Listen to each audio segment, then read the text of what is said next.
बाप म्हणायचा काढलेले नखे दारात कधीच नाही टाकू. बाप म्हणायचा काढलेले नखे दारात कधीच नाही टाकू. दाणे समजून खातात चिमणे आणि मरतात आतडे पटू पटू. दाणे समजून खातात चिमणे आणि मरतात आतडे पटू पटू.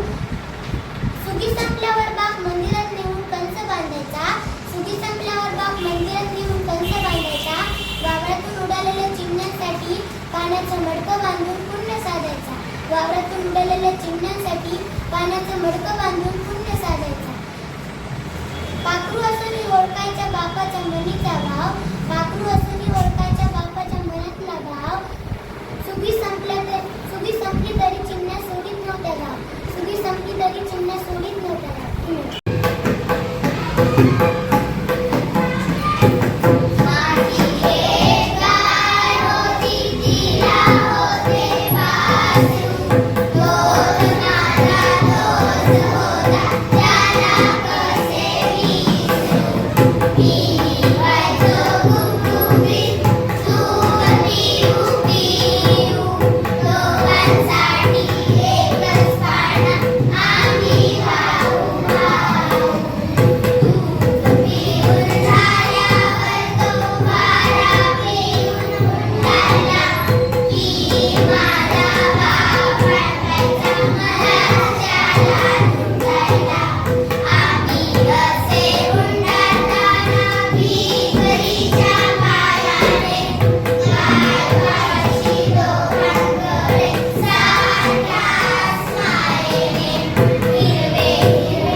तुम्हाला उमाकांत कानेकर यांची छोटीशी माहिती सांगणार आहे.